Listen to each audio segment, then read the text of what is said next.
Today, will the market hammer fall?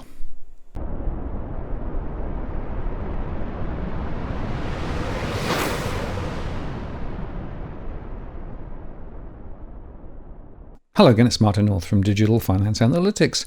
Welcome to this post covering finance and property news, and this is our weekly market update. Well, as I said recently, being data dependent means higher volatility as markets swing from bullish to bearish and back.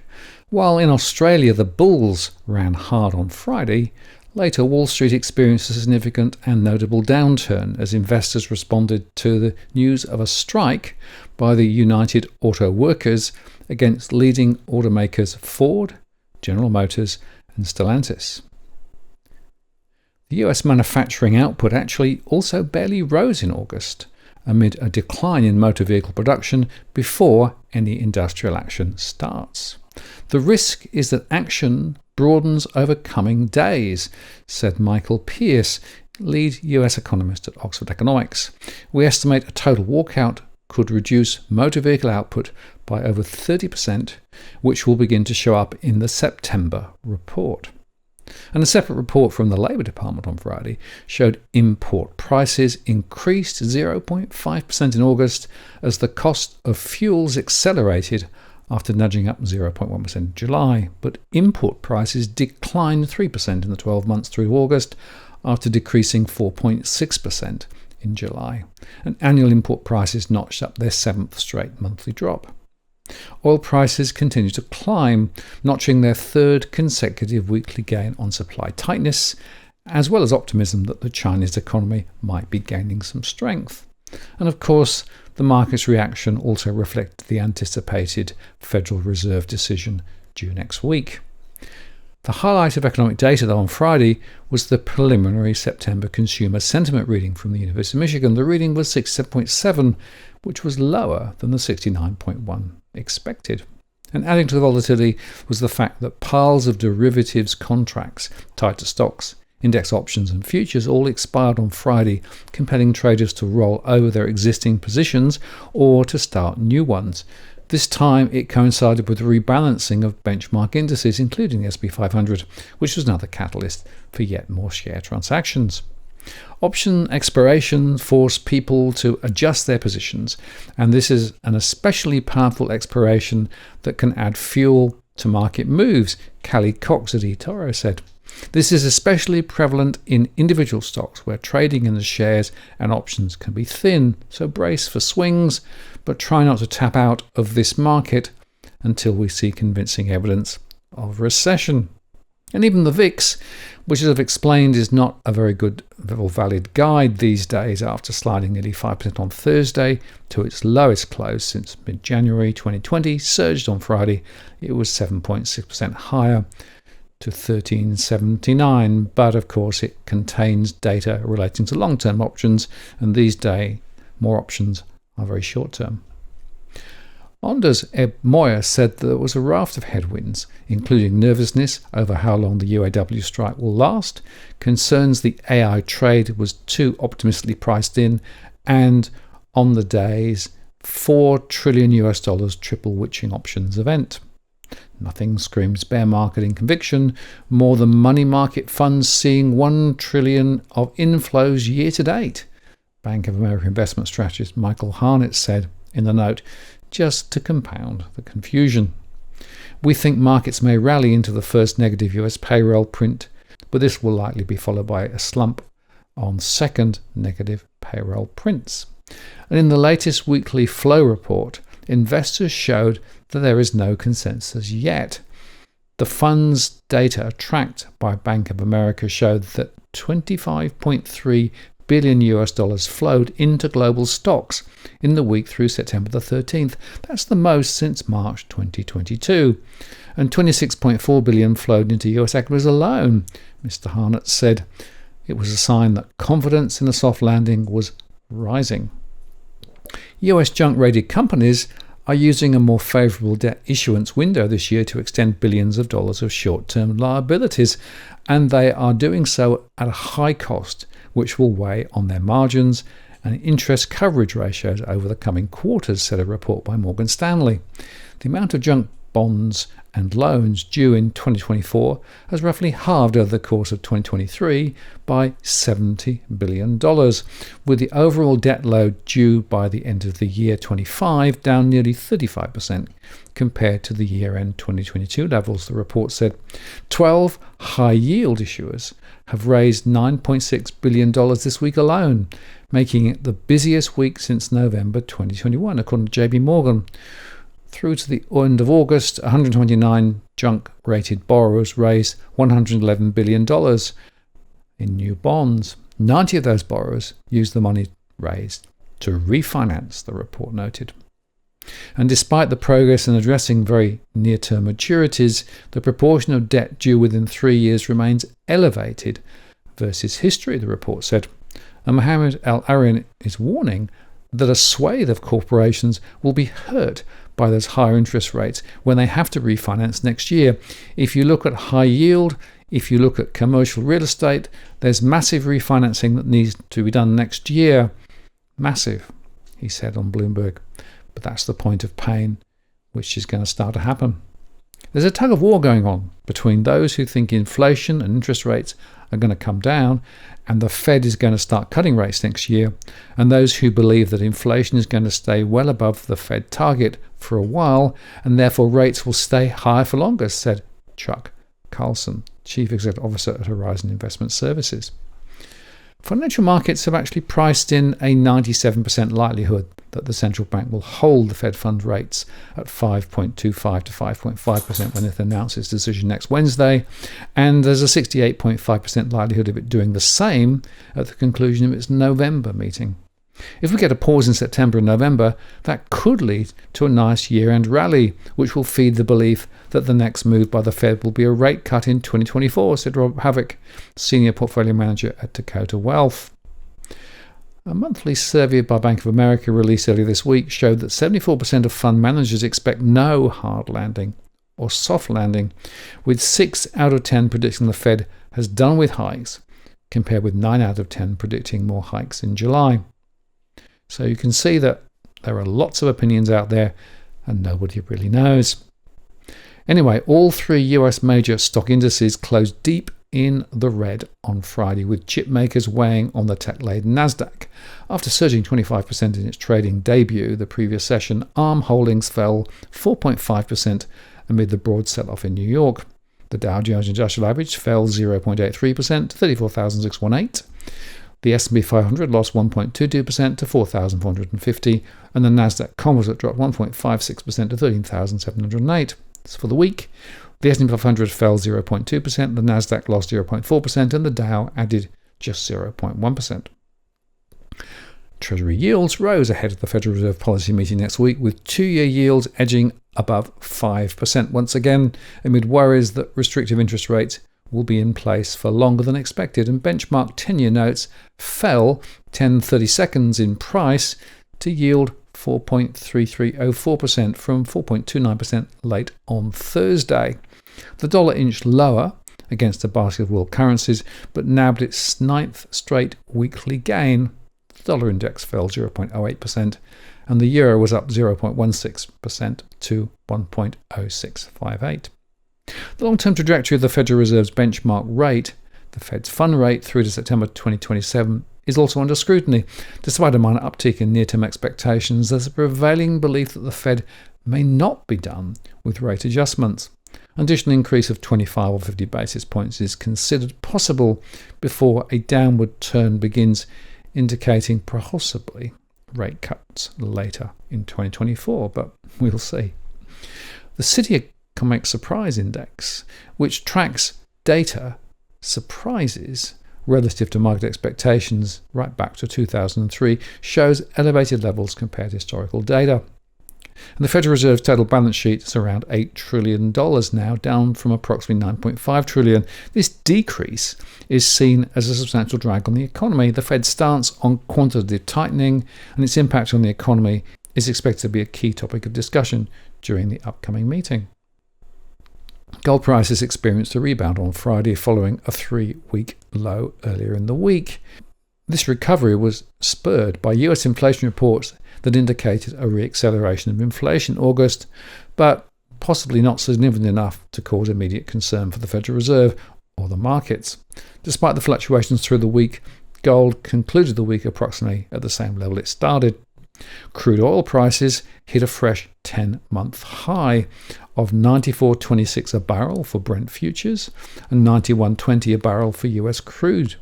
Chevron is expected to struggle to sustain its LNG exports after a second consecutive day of loading bans on shipments from its Gorgon and Wheatstone projects amid industrial action and a technical fault. So keep an eye for rising LNG prices, another potential inflation driver. Over in Europe, European shares marked gains on Friday as better than expected Chinese data lifted luxury firms, while investors took comfort from signs that the European Central Bank is nearly done raising interest rates. European stocks had recorded their biggest percentage gain in 6 months on Thursday after the ECB raised its key interest rate to a record high of 4%, but with the Eurozone economy in the doldrums, signalled that the hike was likely to be its last, well, maybe. The Pan-European Stock 600 rose 0.2% to close at a 5-week high, with luxury, mining and autos leading the sector gains. The Stock 600 added 1.6% of the week, and miners were the top performers. However, policymakers on Friday said the central bank will keep interest rates high for an extended period and could even raise them again if needed, pushing back on some market bets that Eurozone rates might start falling as soon as next spring. It was never expected that the ECB would call the end of the hiking cycle, said Bas van Geffen, senior macro strategist at Rabobank. For one, the inflation outlook looks far too uncertain to say this with confidence, and preemptively calling it quits could cost the ECB its credibility. The DAX closed up 0.56%, the CAC 40 in France was up 0.96%, and the FTSE in London rose by 0.5% to close at 7,711. In the currency market, sterling dropped by 0.21% against the dollar to 1.2383 and fell against the euro. The Aussie was a little stronger against the pound at 51.93. Most Asian stocks rose sharply on Friday as China rolled out yet more measures to support economic growth, while markets continued to bet that the Federal Reserve would hold interest rate next week. Regional markets also took a positive lead-in from Wall Street as strong inflation and retail sales data pointed to continued resilience in the world's largest economy. Technology stocks in particular saw a stellar rally as sentiment towards the sector was boosted by a heavily oversubscribed initial public offering by chip designer ARM Holdings. ARM's parent, Japanese tech conglomerate SoftBank Group, rose over 2% in Tokyo trade, helping the Nikkei 225 to go 1.1% higher. And in fact, the index hit a 2.5-month high and was within sight of its 33-year peak.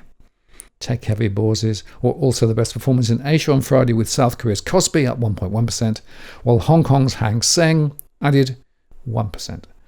India's Nifty 50 hit a series of record highs this week, driven by improving sentiment towards the Indian economy and heavy technology exposure, which were the key drivers of the Nifty's rally this year. Broader Asian markets rose as the People Bank of China cut its reserve ratio requirements for local lenders by a further 25 basis points. That's its second move this year. The cut's expected to unlock more liquidity in the Chinese economy, potentially shoring up growth. But Chinese markets lagged their peers, with the Shanghai Composite down 0.28% to 3,117. Data released on Friday showed that Chinese industrial production and retail sales grew more than expected in August, but fixed asset investment declined, while new home sales also slumped, indicating that large portions of Asia's largest economy still remain under pressure. The data released on Friday by China's National Bureau of Statistics exceeded expectations for a 3.9% increase in a poll of analysts and marked the quickest rate since April. Chinese industrial production rose past expectations in August as improving local demand and a continued stream of monetary support from the government helped spur some recovery in the sector. Industrial production rose 4.5% in August from the prior year, and the reading was higher than expectations of 4% and more than the 3.7% rise seen in July. Production for the year to August rose marginally as expected to 3.9% from 3.8% of the prior month, but a bulk of August positive reading was driven by a low basis for comparison, given that China still had large parts of the country under COVID in 2022. China's manufacturing sector is still struggling with slowing activity, particularly amid slowing overseas demand for Chinese goods. But a private survey released earlier this month showed that improving local demand was indeed helping to spur new business for manufacturers. Other data also showed that the Chinese consumption was recovering, with retail sales rising 4.6% in August, up much more than the expectation of 3% and the prior month's growth of 2.5%. But year-to-date retail growth still weakened to 6.98% in August from 7.33% in July. China's employment rate improved slightly to 5.2% in August from 5.3% in the prior month, but growth in fixed asset investment, which represents capital spending by big business, slowed to 3.2% in August from 3.4% in July, reflecting continued caution over China's economic prospects. People's Bank of China lowered the reserve requirement ratio by another 25 basis points to repeat an act from March that brought the weighted average for the so-called RRR of banks to 7.4% this time. The move essentially reduces the mandatory cash minimum that banks need to hold in reserve so that they can do more lending to the private sector, which in turn the Jinping government hopes will result in trickle-down economics that encourages more spending by real people. The amount of money that will be freed up will be around 500 billion yuan, or about $69 billion, according to an estimate by analysts at New York-based Bespoke Investment Group. The question almost everyone outside the Chinese Communist Party is asking, of course, is whether this will be adequate to shore up the economy from its worst challenge in decades. Take the nation's gross domestic product, for example. If lucky, China's GDP will exceed 5% this year versus the record growth of 11.8% back in 2020. Essentially, what happens with the Chinese economy down the road is far more important than any energy, metals, or grains rally of today.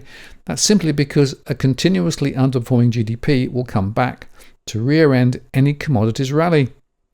This will not yet do it for Xi's government, says those who've benchmarked the CCP's efforts against hard targets they say need to be met in order to move the needle for an economy the size of China. But a second nibble at the RR cake was a bite in the right direction, they say, although what would help rally are more and larger chomps.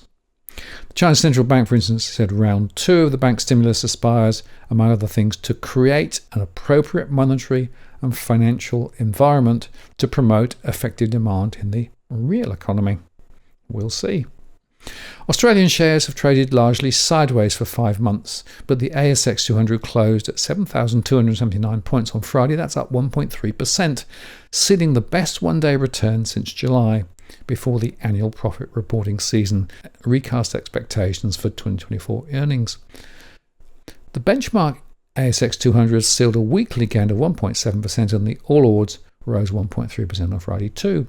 Miners from gold to lithium and iron ore were clear outperformers, as heavyweights Rio Tinto, BHP and Fortescue Metals rallied to a 6-month high for the iron ore price of nearly $123 a tonne in Singapore. That's the highest level since April. Rio Tinto climbed 3% to 118.90 and posted the biggest weekly increase since November 2022. BHP Group was up 3.5% to 45.68 and Fortescue 4% to 21.22. It has stormed almost 10% higher this week. Qantas shares edged up 0.4% to $5.61, defying another blow by the competition watchdog. The ACCC has denied Qantas the right to tie up with China Eastern Airlines, saying the collaboration would give the airline too much power to drive up prices. Woodside rose 1.3% to 38.39. The oil and gas company delayed again a seismic survey of its $16.5 billion Scarborough LNG project in Western Australia after a federal court decision to grant an injunction on the start of the work. Fortescue Metals and Rio Tinto were up 9.7% to 21.22 and 7.5% respectively over the past 5 trading days. And Ramsay Health Care edged up 0.2% to 51.61 despite Fitch Ratings credit downgrade to BBB- due to elevated debt levels. Wholesaler retailer Metcash dipped 0.5% to $3.70 after reporting a small 1.7% gain in total group sales as the increased cost of living curbed shoppers' spending. And gold miner Ramulus Resources jumped 6.1% after reporting what it claimed were encouraging results from its Penny Mine site. And Alliance Aviation Services added 0.6% following a 5-year contract extension with BHP Iron Ore. And one analyst said it's been a very uncertain period of trading for the ASX 200. And of course, we haven't had those tech stocks which have been hugely influential in the US markets. Russell Chesler, head of investments at Van Eyck, said that while the strong US data and the move from the ECB had some predicting Australian rates had peaked too, he was waiting until the release of wage inflation figures due in October as the next important indicator. We still think there is one more rate rise to come in Australia, but from the look of things, I think Australia would probably have a soft landing, he said. We are in a bit of a holding pattern, but it's definitely positive news from overseas. And the Aussie was at 64.32, up slightly against the US dollar. Now, outgoing Reserve Bank Governor Philip Lowe told RBA staff on Friday, that's his last day at the central bank, he said that he aimed to get his golf handicap below 10, and I expect to reach that goal before inflation returns to the 2% target range. He will be succeeded by Michelle Bullock on Monday, who received his glass half-full mug, a symbol of the transition. And finally, Bitcoin has been subject to various price predictions as the next block subsidy halving approaches, expected to occur perhaps in April 2024. The halving, an event which reduces miner rewards earned per block by 50% every 4 years, is noted for a significant impact on Bitcoin's price performance. On Friday, Bitquant, a popular social media commentator on the platform X, just did a bullish outlook for Bitcoin. They predicted a halving target above 69,000 US and a post-halving target of, wait for it, $250,000 per coin. Yes, it's going to reach a new high before halving, Bitquant stated. However, not all market predictions share Bitquant's optimism. Last month, Bitcoin investor and author Jesse Myers dismissed any notion that Bitcoin will be trading at 6 figures before the next halving. And in a similar vein, Flip, co-founder of trading suite Descend Trader, offered a more conservative pre-halving Bitcoin price of 46,000 US in an interview on Cointelegraph, assuming no black swan event, around 35,000 by the end of the year, and possibly as high as 46,000 sometime pre-halving in the first quarter of 2024, he said. And another trader on X, Rick Capital, shared a graph indicating that Bitcoin's current price are within the expected pre-halving range. According to his chart, Bitcoin still has room to fall and to remain within that range. And he also suggested that a bearish fractal forming could present a lucrative opportunity for traders in preparation for the post-halving rally. It's all mumbo jumbo, really, isn't it? Anyway, as at Friday, Bitcoin was trading at around 26,500, up 1.3% in September so far. And meanwhile, Litecoin was trading at 65.45, up 1.7% in the last week, still finding its footing after its most recent halving event. As the next Bitcoin halving approaches, market participants continue to speculate on the potential impact on Bitcoin's price. However, as you've seen, those predictions widely vary, reflecting the inherent uncertainty and volatility in the cryptocurrency market. But I'd say to you that volatility and uncertainty is true more broadly across the markets, where some are still quite convinced that rates won't go higher, others believe there's more upside, and of course the inflationary pressures starting to build as oil prices continue to rise. So the level of uncertainty is reaching some sort of crescendo just in time for market corrections, which quite often happen through September and October. So watch this space. I'm Martin North from Digital Finance Analytics. Many thanks for watching, and I'll see you again next time.